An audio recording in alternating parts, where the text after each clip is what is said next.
श्रीसूक्त। नमो देवै महादेवै शिवायै सततं नमः। नमः प्रकृत्यै भद्रायै नियता प्रणतास्मतां। सर्वमङ्गलमाङ्गल्यै शिवे सर्वार्थसाधिके शरण्ये त्र्यम्बके गौरी नारायणी नमोऽस्तुते। हरिः ओम्। हिरण्यवर्णां हरिणीं सुवर्णरजतस्रजां चन्द्रां हिरण्मयीं लक्ष्मीं जातवेदो आवह। ताम आवह जातवेदो लक्ष्मीमनपगामिनीं। यस्यां हिरण्यं विन्देयङ्गामश्वं पुरुषानहम्। अश्वपूर्वां रथमध्यां हस्तिनादप्रबोधिनीं। श्रियं देवीमुपम्वये श्रीर्मार्देवीरजुषतां। कांसोऽस्मितां हिरण्यप्राकाराम् आर्द्रां ज्वलन्तीं तृप्तां तर्पयन्तीं। पद्मे स्थितां पद्मवर्णां तामिहोपह्वये श्रियं। चन्द्रां प्रभासां यशसा ज्वलन्तीं श्रियं लोके देवजुष्टामुदारां। तां पद्मिनीं शरणमहं प्रपद्ये। अलक्ष्मीर्मे नश्यतां त्वां वृणे। आदित्यवर्णे तपसोऽधिजातो वनस्पतिस्तव वृक्षोऽथ बिल्वः। तस्य फलानि तपसानुदन्तु मायान्तरायाश्च बाह्या अलक्ष्मीः। उपैतु मां देवसखः कीर्तिश्च मणिना सह। प्रादुर्भूतोऽसुराष्ट्रेऽस्मिन् कीर्तिमृद्धिं ददातु मे। क्षुत्पिपासामलां ज्येष्ठाम् अलक्ष्मीं नाशयाम्यहम्। अभूतिमसमृद्धिं च सर्वां निर्नुद मे गृहात्। गन्धद्वारां दुराधर्षां नित्यपुष्टां करीषिणीम्। ईश्वरीं सर्वभूतानां तामिहोपह्वये श्रियं। मनसः काममाकुतिं वाचः सत्यमशीमहीं। पशूनां रूपमन्यस्य मयि श्रीश्रयतां यशः।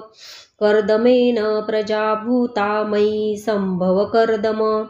श्रियं वासय मे कुले मातरं पद्ममालिनीम्। आपस्त्रजन्तु स्निग्धानि चिक्लीतवस मे गृहे। निचदेवी मातरं श्रियं वासय मे कुले। आर्द्रां यक्करिणीं यष्टिं सुवर्णां हेममालिनीं। सूर्यां हिरण्मयीं लक्ष्मीं जातवेदो आवह। आर्द्रां पुष्करिणीं पुष्टिं पिङ्गलां पद्ममालिनीं। चन्द्रां हिरण्मयीं लक्ष्मीं जातवेदो आवह। ताम आवह जातवेदो लक्ष्मीमनपगामिनीं। यस्यां हिरण्यं प्रभुतं गावो दास्योश्वानविन्देयं पुरुषानहम्। यशुचिप्रयतो भूत्वा जुहुयादाजमन्वहम्। सूक्तं पञ्चदशचर्च श्रीकाम सततं जपेत्। पद्मानने पद्म ऊरु पद्माक्षी पद्मसंभवे। तन्मे भजसि पद्माक्षी येन सौख्यं लभाम्यहम्। अश्वदायै गोदायै धनदायै महाधने। धनं मे लभतां देवी सर्वकामाश्च देहि मे। पद्मानने पद्मविपद्मपत्रे पद्मप्रिये पद्मदलायताक्षी। विश्वप्रिये विश्वमनोनुकूले त्वत्पादपद्मं मयि सन्निधस्त्वं। पुत्रं पौत्रं धनं धान्यं हस्तश्वादी गवेरथं। प्रजानां भवसि माता आयुष्मन्तं करोतु मे। धनम् अग्निर्धनं वायुर्धनं सूर्यों धनं वसुः। धनम् इन्द्रो बृहस्पतिर्वरुणं धन अस्तु मे। वैनतेय सोमं पिबतु वृत्रः। सोमं धन्यस सोमिनो मह्यं ददातु सोमिनः। न क्रोधो न च मात्सर्यं न लोभो नाशुभा मतिः। भवन्ति कृतपुण्यानां भक्तानां श्रीसूक्तं जपेत्। सरसिजनिलये सरोजहस्ते धवलतरांशुकगन्धमाल्यशोभे।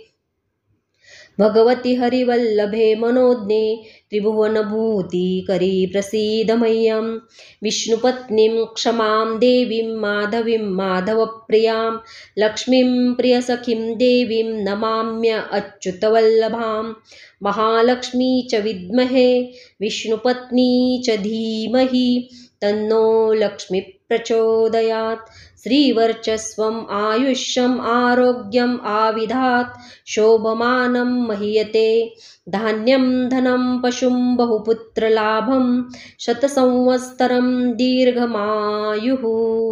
ॐ शान्ति शान्ति शान्तिः।